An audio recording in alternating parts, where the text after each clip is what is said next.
एक ओंकार सतनाम करता पुरख निर्भव निर्वैर अकाल मूरत अजूनी सैभं गुर प्रसाद। अंग 88वां। सलोक महला तीजा। सतगुरु जिनी न सेवियो सबद न कीतो विचार। अंतर ज्ञान न आयो मृतक है संसार। जिन्होंने सतगुरु की सेवा नहीं की और शब्द गुरु का चिंतन नहीं किया, उनके अंतर मन में ज्ञान उत्पन्न नहीं हुआ, वे संसार में मृतक के समान ही हैं। सतगुरु जो स्वयं सत्य के मार्ग पर है, जिसने सत्य को पहचान लिया है, जिसने सत्य की राह अपनाई है, ऐसे सतगुरु की जिसने सेवा नहीं की। सतगुरु की सेवा क्या है? सतगुरु जो कहे, जो शिक्षा दे, जो उपदेश दे, उसको मानना, उसको धारण कर। जिसने सतगुरु की सेवा नहीं की और शब्द गुरु का चिंतन नहीं किया, अर्थात गुरु के शब्दों का, गुरु के उपदेशों का चिंतन नहीं किया, सुना और निकाल दिया कान से, वो बात नहीं। जिसने चिंतन नहीं किया, सुनते तो हम सब हैं, लेकिन चिंतन कोई विरला ही करता है। गुरु महाराज वही कह रहे हैं, जिन्होंने शब्द गुरु का चिंतन नहीं किया, उसको विचारा नहीं, उस पर मनन नहीं किया, बार बार चिंतन नहीं किया। अगर चिंतन किए करेंगे तो उसको धारण भी कर पाएंगे। उनके लिए उनके अंतर मन में ज्ञान उत्पन्न नहीं होता। ज्ञान उत्पन्न तभी होगा जब उस पर बार बार विचार किया जाएगा, उसको धारण किया जाएगा। जिसने सतगुरु की सेवा नहीं की, शब्द गुरु का चिंतन नहीं किया, उनके अंतर्मन में ज्ञान उत्पन्न नहीं हुआ, वे संसार में मृतक के समान ही है। क्योंकि जिस उद्देश्य से वो इस संसार में आए थे, वो उद्देश्य तो पूरा हो ही नहीं पाया, जीवन व्यर्थ चला गया। वो मृतक के समान ही है, बार बार जन्म होगा, बार बार काल के पाश में रहेंगे। 184 फेर पया मर जम्मे हुए खुआर। 84 लाख योनियों का चक्कर उनको पड़ा रहता है, क्योंकि जिस भाव में होंगे उस भाव में ही अगला जन्म होगा, और वे मरते जन्मते ख्वार होते रहते हैं। सतगुरु की सेवा सो करे जिसनो आप कराए सोए।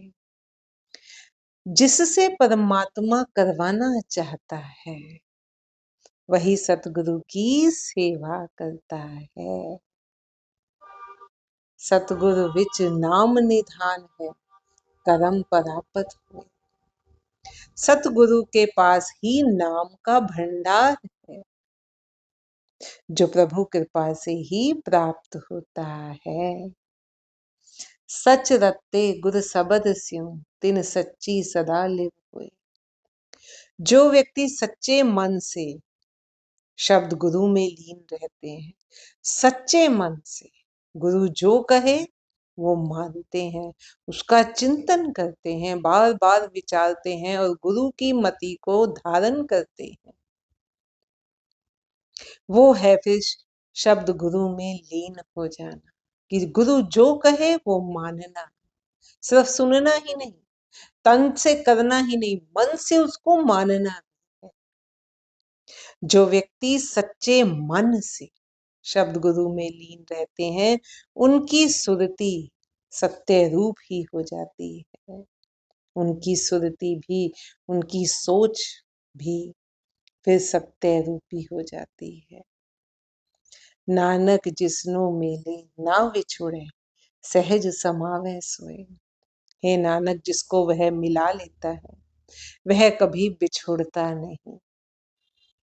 जिसको परमात्मा एक बार अपने से मिला लेता है, आत्मा परम आत्मा में लीन हो गई, फिर वो उससे बिछुड़ती नहीं और वह सहज भाव में लीन हो जाता है। सो महला तीजा, सो भगवती जो भगवंत जाने। परमात्मा का भक्त वही है जो परमात्मा को जानता है, बूझता है उसको। गुर प्रसादी आप पहचाने। ऐसा व्यक्ति गुरु की कृपा से अपने आप को पहचान जाता है, अपनी आत्मा को पहचान जाता है और आत्मा से परमात्मा को पहचान जाता है। और वो होता कब है? गुरु की कृपा से, क्योंकि गुरु ही वो राह दिखाता है फिर, जिससे हम अपने आत्मा को पहचान सकते हैं, अध्यात्म कर सकते हैं और उस परमात्मा को पा सकते हैं। धावत राखे इकत घर आने। वह दौड़ते हुए मन को एक स्थान पर टिका लेता है। अब मन विचलित नहीं होता, अब मन एक स्थान पर टिक जाता है। जीवत मरे हर नाम वखाने। ऐसा व्यक्ति विषय विकारों से जीवन को मुक्त कर लेता है, विषय विकारों से जीते जी ही मुक्त कर लेता है, जीते जी ही विकारों के प्रति मृत हो जाता है। किसी मृत को देखो, उसके आसपास चाहे आप हंसो, चाहे रो, चाहे चीखो चिल्लाओ, उसके ऊपर फर्क नहीं पड़ता। उसको हिलाओ डुलाओ जैसे मर्जी करो, उसके ऊपर किसी चीज का प्रभाव नहीं पड़ता। ऐसे ही जो जीते जी विकारों के प्रति मृत हो जाता है, सारा संसार मृत के आसपास है, वही सब चीजें हैं जो उसकी प्यारी हैं, लेकिन अब उसको प्रभाव नहीं पड़ता। ऐसे ही जो जीते जी विकारों के प्रति मृत हो जाता है, मृत हो जाना मीन्स अब विकार चारों तरफ है लेकिन उनका प्रभाव उस पर नहीं पड़ रहा। वो फिर जीवन की बाजी को जीत जाते हैं, वो मन से मन को मना लेते हैं, मन से मन को जीत लेते हैं। और वही है जो फिर उनका मन टिक जाता है। अब मन भटकता नहीं। भटकाव कहाँ है? भटकाव सिर्फ विकारों में है। विषय विकारों से वह जीवन में ही मुक्त हो जाता है। जब विषय विकारों से मुक्त हो गया तो प्रभु नाम को, प्रभु को वो बूझ लेता है, फिर उसी में ही लीन हो जाता है। विषय विकारों से वह जीवन में ही मुक्त हो जाता है, हरि नाम का जाप करता है। ऐसा भगवती उत्तम हुए, ऐसा भगत ही उत्तम होता है। नानक सच समावै सोए। और हे नानक, वही सत्य में लीन हो जाता है। महला तीजा। अंतर कपट भगवती कहाय, पाखंड पार ब्रह्म कदे न पाए। अंतर मन में कपटी व्यक्ति, अंतर मन में कपट है और अपने आप को भक्त कहलाता है, तो वह अपने पाखंडों से पर ब्रह्म को कभी भी नहीं पा सकता। वेश बनाया हुआ है भक्त का, लेकिन अंदर विकार ही चल रहे हैं, अंदर लोभ ही है, लालच ही है और अहंकार ही है, क्रोध भी है, ऊपर से भक्त बना हुआ है। तो ऐसा भगत कहलाने वाला उस पर ब्रह्म को कभी भी नहीं पूछ पाता, कभी भी प्राप्त नहीं कर पाता। पर निंदा करे अंतर मल लाए। वह पराई निंदा करता है और अंतर मन से मलिन बना रहता है। बाहर मल धोवे मन की झूठ न जाए। ऐसा व्यक्ति बाहर से स्नान आदि से अपने तन को साफ कर लेता है, परंतु उसके मन की जूठन समाप्त नहीं होती। मन पर जो विकारों की मैल लगी हुई है वो साफ नहीं होती। सतसंगत स्यों बाध रचाए। अन दिन दुखिया दूजे भाई रचाए। वह सत्संगत में भी वाद विवाद करता है। कोई उसको सही समझाने की कोशिश करे तो वो वहां भी बहस करता है, वाद विवाद करता है, और द्वैत भाव में हर दिन दुखी ही बना रहता है। हर नाम न चेते बहु कर्म कमाए।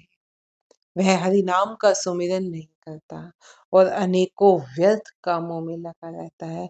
प्रभु नाम के अलावा जितने भी कार्य हैं वो व्यर्थ के कार्य हैं, और जीव सारा दिन सारी रात उन्हीं व्यर्थ के कामों में लगा रहता है। उसी व्यर्थ के कामों के कारण ही वो मृतक के समान है, क्योंकि कोई भी ऐसा काम नहीं हो रहा प्रोग्रेसिव हो जो उसको आगे की ओर ले जाए, जो उसको मुक्त कर सके जीवन मृत्यु से। क्यों? क्योंकि जीवन मृत्यु से अगर मुक्ति तो सभी चाहते हैं, लेकिन उसका एक ही तरीका है कि जीते जी विकारों से मुक्त हुआ जाए, जो कि बहुत ही कठिन कार्य है। तो वो प्रभु नाम का सुमिरन नहीं करता और अनेकों व्यर्थ कामों में लगा रहता है। पूरब लिखिया सो मेटना न जाए, नानक बिन सतगुरु सेवे मोक्ष न पाए। दरअसल पूर्व में लिखे लेख मिट नहीं सकते, और हे नानक, सतगुरु की सेवा के बिना मुक्ति प्राप्त नहीं होती। सतगुरु की सेवा के बिना, गुरु के उपदेशों को माने बिना, शब्द गुरु को समझे बिना, चिंतन किए बिना उसे विकारों से मुक्ति प्राप्त नहीं होती। विकारों से मुक्ति प्राप्त नहीं होती, इसलिए उसको मोक्ष प्राप्त नहीं होता, जन्म मरण से मुक्ति प्राप्त नहीं होती। पौड़ी। सतगुरु जिनी ध्याया से कड़ न सवाही। जिन्होंने सतगुरु की आराधना की है वे जलकर राख नहीं होते। सतगुरु जिनी ध्याया से तृपत अघाही। सतगुरु की आराधना करने वाले तृप्त होकर अघा जाते हैं। क्यों? क्योंकि अब उनकी संसारिक तृष्णाएं खत्म हो गई। अब उनके पास आनंद का स्रोत है, प्रभु नाम रूपी रत्नों का भंडार है, जिससे वो तृप्त हो जाते हैं।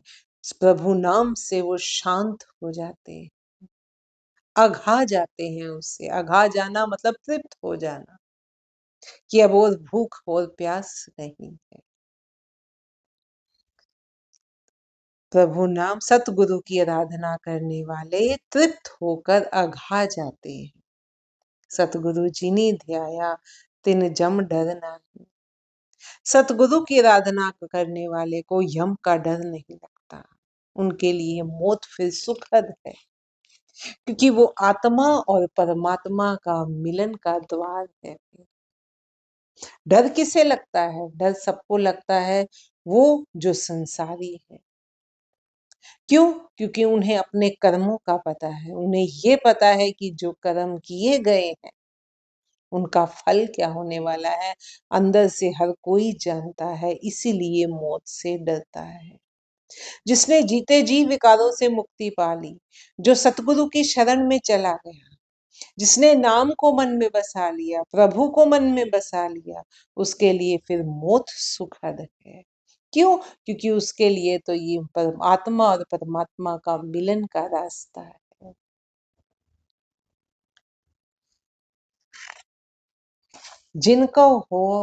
जिनको हुआ कृपाल हर से सतगुरु पैरी पाए। जिन पर प्रभु कृपा करता है वे ही सतगुरु के चरणों में आ लगते हैं। तिन ऐथे ओथे मुख उजले, हर दरगह पैधे जाए। उन व्यक्तियों के मुख यहाँ इस संसार में, इस लोक में, और वहां मृत्यु के बाद के लोक में उज्जवल बने रहते हैं, और उन्हें प्रभु दरबार में भी सम्मान मिलता है। तिन ऐथे ओथे मुख उजले, हर दरगह पैधे जाही।